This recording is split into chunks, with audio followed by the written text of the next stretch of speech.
Confident group ഉടമ CJ റോയിയുടെ മരണത്തിന്റെ ഞെട്ടലിലാണ് എല്ലാവരും.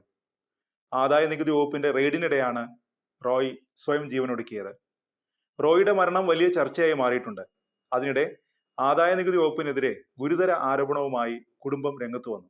ആദായ നികുതി വകുപ്പ് ഉദ്യോഗസ്ഥരുടെ മാനസിക പീഡനമാണ് റോയിയുടെ ജീവനെടുത്തതെന്ന് സഹോദരൻ CJ ബാബു ആരോപിച്ചു. റോയിയുടെ മരണത്തിന് ഉത്തരവാദി ആദായ വകുപ്പ് അഡീഷണൽ കമ്മീഷണർ കൃഷ്ണപ്രസാദാണെന്ന് സഹോദരൻ ആരോപിച്ചു. റോയി മരിച്ചിട്ടും ഉദ്യോഗസ്ഥർ റെയ്ഡ് തുടർന്നതായും കുടുംബം പറയുന്നു.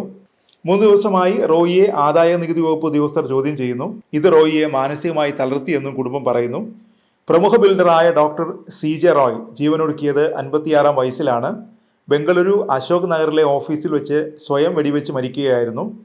റിയൽ എസ്റ്റേറ്റ് അടക്കമുള്ള വ്യവസായ രംഗങ്ങളിലെ പ്രമുഖ സ്ഥാപനമായ കോൺഫിഡന്റ് ഗ്രൂപ്പിന്റെ സ്ഥാപനം ചെയർമാനുമാണ് ഡോക്ടർ CJ റോയ്. ആദായ നികുതി റെയ്ഡിനിടെയാണ് ബംഗളൂരു അശോക് നഗറിലെ ഓഫീസിൽ വെച്ച് അദ്ദേഹം വെടിവെച്ച് ജീവനൊടുക്കിയത്. 5 മണിയോടെയാണ് സംഭവം. കഴിഞ്ഞ കുറച്ച് ദിവസങ്ങളിലായി കോൺഫിഡന്റ് ഗ്രൂപ്പിന്റെ ഓഫീസുകളിൽ ആദായ നികുതി റെയ്ഡ് നടത്തുന്നുണ്ട്.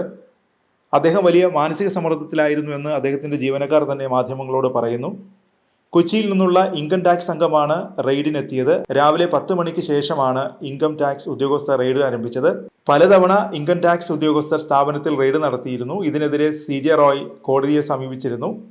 റെയ്ഡിനിടെ ഉദ്യോഗസ്ഥർ CJ റോയിയെ ചോദ്യം ചെയ്തിരുന്നു. ഉദ്യോഗസ്ഥർ ആവശ്യപ്പെട്ട രേഖകൾ എടുക്കാനായി അടുത്ത മുറിയിലേക്ക് പോയ CJ റോയ് സ്വയം വെടിയുതിർക്കുകയായിരുന്നു. റിയൽ എസ്റ്റേറ്റ്, ഹോസ്പിറ്റാലിറ്റി, വിദ്യാഭ്യാസം തുടങ്ങിയ മേഖലകളിൽ സജീവമായിരുന്നു CJ റോയ്. ജീവകാരുണ്യ പ്രവർത്തനത്തിലും ചലച്ചിത്ര നിർമ്മാണ രംഗത്തും നിറസാന്നിധ്യമായിരുന്നു. കൊച്ചിയിൽ ജനിച്ച റോയ് കോളേജ് വിദ്യാഭ്യാസത്തിന് ശേഷം സ്വിറ്റ്സർലൻഡിലെ SBS ബിസിനസ് സ്കൂളിൽ നിന്ന് ബിസിനസ് അഡ്മിനിസ്ട്രേഷനിൽ ഡോക്ടറേറ്റ് നേടി. ബഹുരാഷ്ട്ര കമ്പനിയായ SPയിലെ ജോലി രാജിവെച്ചാണ് സ്വന്തമായി ബിസിനസ് തുടങ്ങിയത്.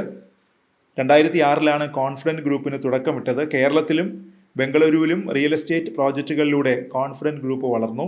തുടർന്ന് ഹോസ്പിറ്റാലിറ്റി, ഏവിയേഷൻ, എന്റർടൈൻമെന്റ്, വിദ്യാഭ്യാസം, റീറ്റെയിൽ തുടങ്ങിയ രംഗങ്ങളിലേക്കും പ്രവർത്തനം വ്യാപിപ്പിച്ചു.